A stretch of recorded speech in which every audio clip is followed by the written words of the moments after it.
When's the Right. last time you cast that cantrip? Right. Prestidigitation. I have people for that. Hey, Matt. Hello, Michael. Would you like to engage in podcast? Indeed, I would desire such an outcome. Recording. Start.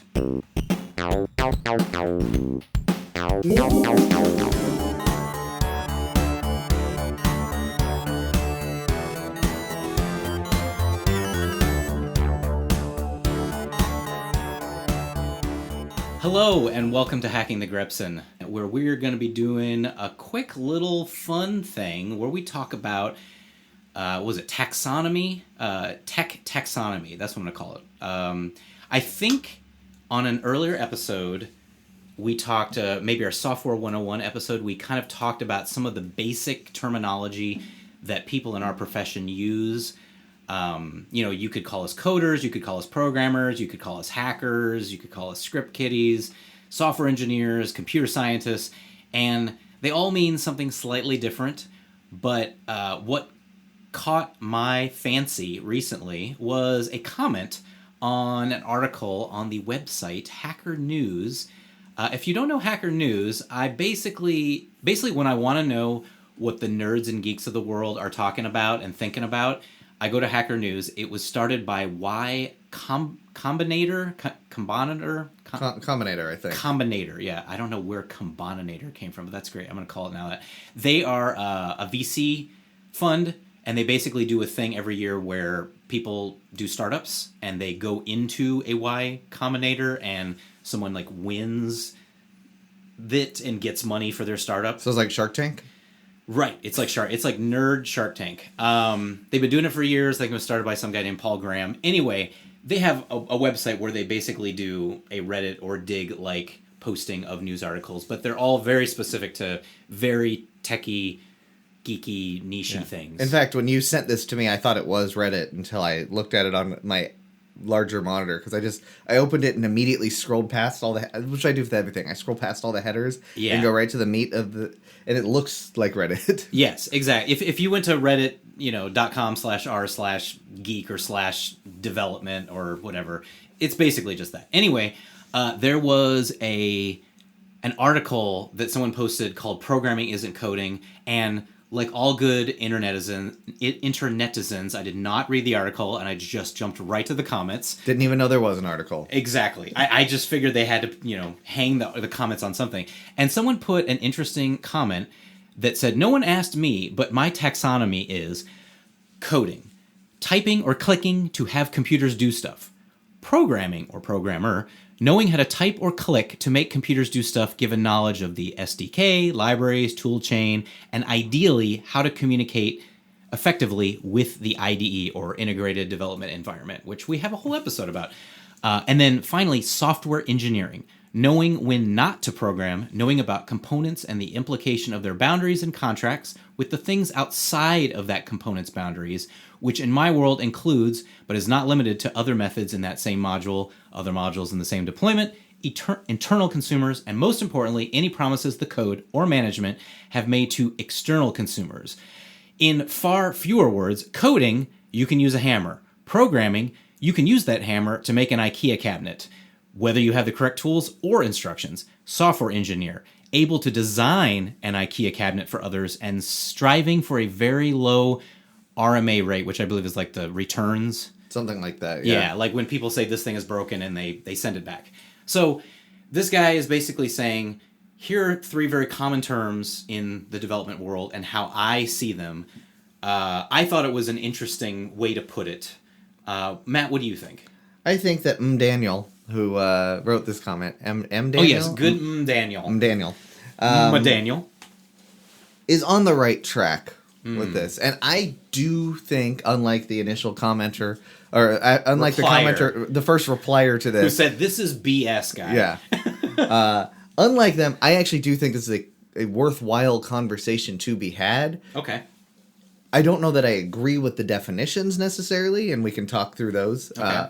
But on the whole, I think, yeah, when I say I'm coding, I usually mean something slightly different than if I say I'm programming. And I certainly mean something that if I say I'm doing software engineering, I definitely have a different thing in mind than if I say I'm coding. So how would you define these things then? Off the top of my head? Yes. No, we can sit here for a few minutes if you want to. Dead silence. No. I'll let that out. Coding, I kind of agree with typing or clicking to have computers do stuff. And I would actually put programming more or less with coding. Okay. More or less. I would say coding is making code that is writing instructions in a way that the computer understands. Right? Whatever that is. That's not necessarily complex or non-complex. It is being able to give instructions to the computer, to code it, right? And you could say that that's actually what programming is, and that's a real fine line. But to me, programming is where you are using a programming language in some sort of structure where you are able to do that more... I don't know what the right term is, but in what most people think of as writing code is, to me, programming. You are actually here. That's the difference. You're making me think of my answers, but go ahead. Yes. Coding is writing the code. Programming is taking that code and putting it into the computer so it actually does something. It's where you actually say, "Hey, computer, execute this," and you are then programming that computer to do a thing. If you want to get really technical, that is the difference between coding and programming. Coding, I'm writing the code. Programming, I'm using that code. Are all programmers coders then? But not all coders are programmers? Potentially? I think that Venn diagram may be a circle. But But so programming is the outside circle and coding is inside it? No, I think they may be the same circle. Oh, okay. In that, I think in order to program your computer, you need to code. Right. Even if that's writing assembly code. Right. There's something that you're doing, and I guess you could be a coder without being a programmer if you never executed that code. If you had 3x5 cards and you were literally writing out code. Right. But it never went into a computer and did anything. I would say you're not a programmer because you're not programming anything. Right, but who would do that? Like what function, what point would that be at this point in time? I mean, the internet has a lot of people who are just disagreeable and they would want to argue with the definition. That there's a person out there somewhere that would do that. If you scroll down, there's a bunch of them. Yeah, so. I know. Yeah, I mean, okay, but then just to interject my thought process on this, yes, I do feel like coding is like the most generic physical task involved in our profession, which is literally I'm typing var foo equals true. Don't ever actually make a Boolean name foo. That's a bad idea. And then programming is like knowing what to do with that code to actually make a computer do stuff. You could give someone, here's a bunch of code, type this into that computer over there. Are they programming? If they don't know what they're doing, no, they're coding.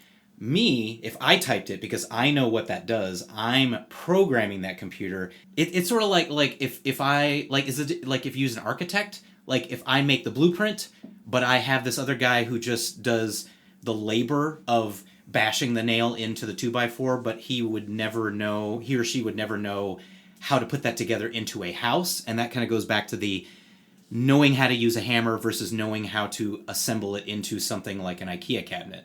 Does that sound? Do you agree with that?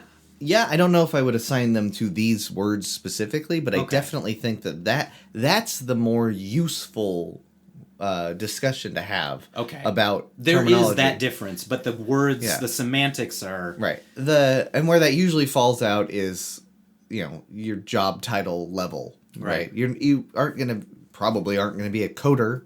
You're not going to be a coder level 1 until you get to coder level 5, and then you get to be a programmer level 1. Right. You're going to be like a software engineer 1. Right. Or an applications programmer. Right. Or web programmer. Right. And like that's where the commenters who were being jerks on the internet. I know, right?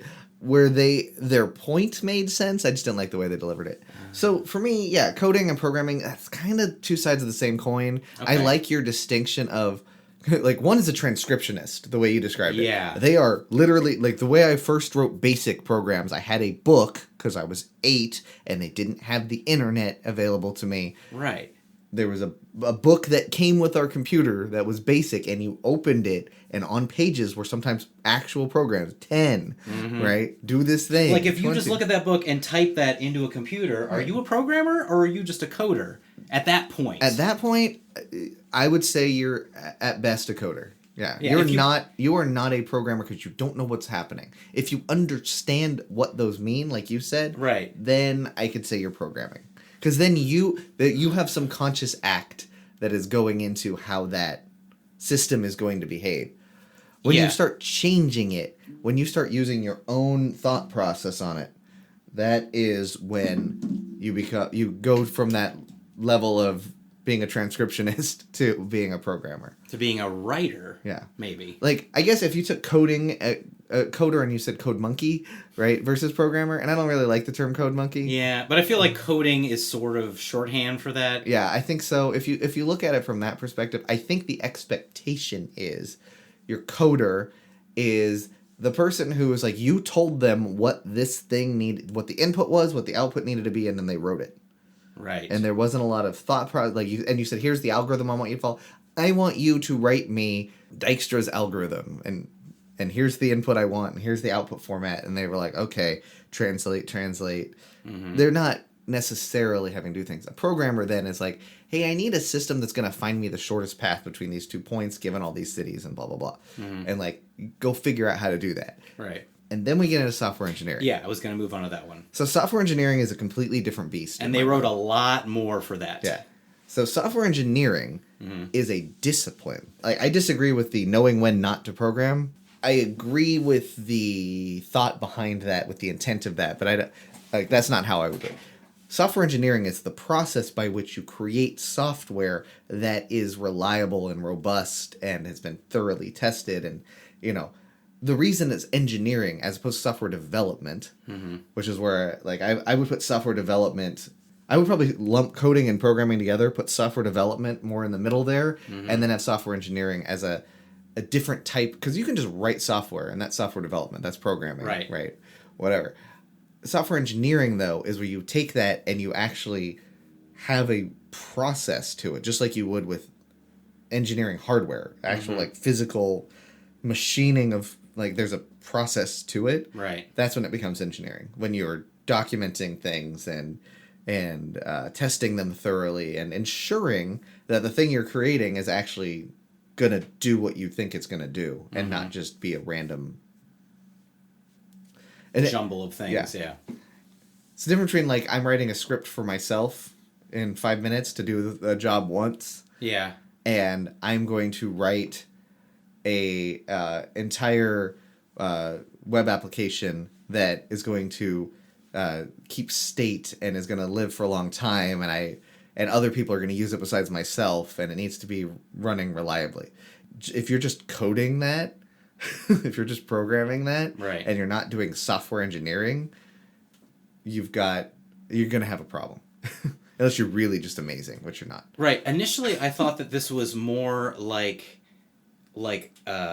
junior dev, senior dev, like lead or manager. Like, do you see that as well? Like is that management of, is that coaching of development versus development? Well, if you go down to their short definitions, the IKEA ones, that is where it gets more into that, I think. Coding, yeah, they're your intern, your junior dev who you just hired fresh out of college, if that, and you tell them exactly what you want them to do, and they do it. Right. And then, they get a little bit more senior, and you can give them, it's a level of autonomy, really. It's, hey, I trust you to go off and do this, and it's going to come back. It's they're able to assemble the IKEA cabinet, and maybe they've done it enough times where they don't even need the instruction manual. Right. Great. But they wouldn't be designing the cabinet. Yeah. Maybe they would be designing a portion of it. Then that's where I think there needs to be another layer in there, because I would actually say they're able to design an IKEA cabinet for others. That part of it, I would put more on, like, architect or. I mean, but I could even see able to design an IKEA cabinet for others. I mean, why wouldn't that just be someone who created, like, an NPM module? Yeah. Like, the guy who made the person who made LeftPad, are they a software engineer now necessarily, or they're just a programmer. Right, and that's where the conversation falls more into what the rude commenters are saying. Yeah. Oh, the detractors. I like that. Yeah. The part that he's got that M. Daniel has right here on software engineering is for a very low RMA rate, and that's like when you're talking about engineering, that's the critical piece there. It's like of all that, that's the most important part. The rest of it is absolutely it's experience. Yeah. And scope. Yeah. It's how much am I involved in the overall, like, there's this gigantic, I'm building a house. How much, Yeah. You've got the guy who's doing touch-up paint. Yeah. Right, versus the architect of the house itself. There's a substantial difference between those two things. Right. But all along the way, there are different levels that people achieve and different roles, right? You might be a fantastic architect, like actual building architect, and be a terrible coder. Mm-hmm. I'm much better at design and high level and making sure that everything makes sense than I am at jumping in and writing code these days. Yeah. Even though I have more experience than someone else might, like that's where this comes in. Like, if you ask me to code, I will and I can and I do, but I'm gonna be slower at it than if you're like, hey, we've got this problem and we're trying to figure out how to like organize the software, or how to solve this problem. I'm like, oh, do it like this. Yeah. That'll be almost instant for me, the way I think. But if they're like, okay, now write the software to it, I'm like, all right, give me a minute.